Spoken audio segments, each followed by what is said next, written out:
Good day and welcome to your method of animal cracker consumption and what it says about you. As mentioned previously, this tells me all I need to know about a person.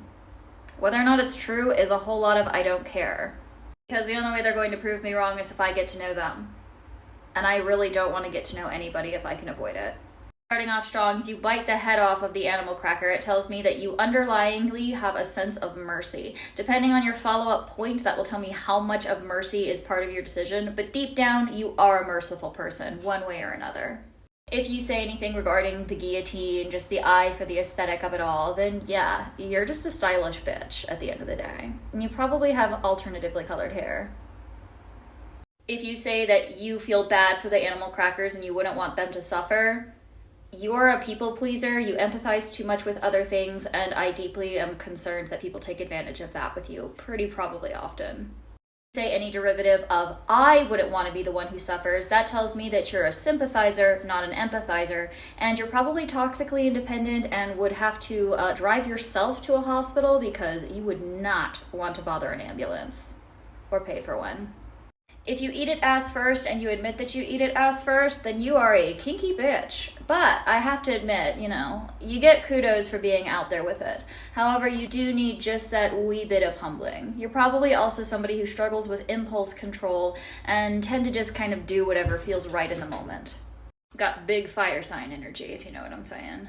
I had some people saying, Kitty, you forgot about eating the legs first. No, I did not forget. I just knew that the sadists would tell on themselves. If you eat the legs first and you say so that they can't escape, that means that you have codependency issues. Probably enjoy the yandere character trope a bit too much. Major enemies to lovers, If you say it's so that they can't run away, well, you have abandonment issues.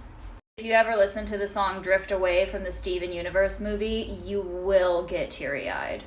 If you have any form of extended scenario where you discuss making them beg for their lives and you want them to know that what's coming is coming or make them watch, yeah, you have a power fantasy and desperately wish you had more control over your life than you currently do. You're definitely #edgy, but also creative, and I love that in a person. I'd be very curious what a therapist might tell you about maladaptive daydreaming. This one gives water sign energy. You're somebody who eats it in one bite or just doesn't even think about it one way to the next Sunday, you just eat it whole, much like a snake. You are into instant gratification and you probably have a shopping addiction. Someone needs to take the Amazon Prime away from you. I would also hazard to say that you're a big fan of blockbuster movies and you're not really into the more indie think about it films. It's cool if it has a twist, but you're not about to sit down and watch a bunch of video essays on it afterwards. Again, that's way too much thought process and you just want straight to the point.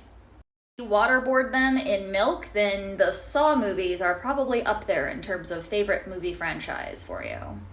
And if you just let them dissolve in your mouth, then you have way too much patience, and I am genuinely concerned. However, I do appreciate the fact that you really do savor the moment, but I'd be a little concerned that you savor too much. Likely also have an issue with overindulgence, but not in the food sense, but in the sensory sense. When you feel a certain way, you want to feel that way for hours. It's not a fleeting thing for you. If you're into ASMR, you could be listening to ASMR for hours and hours and hours on repeat.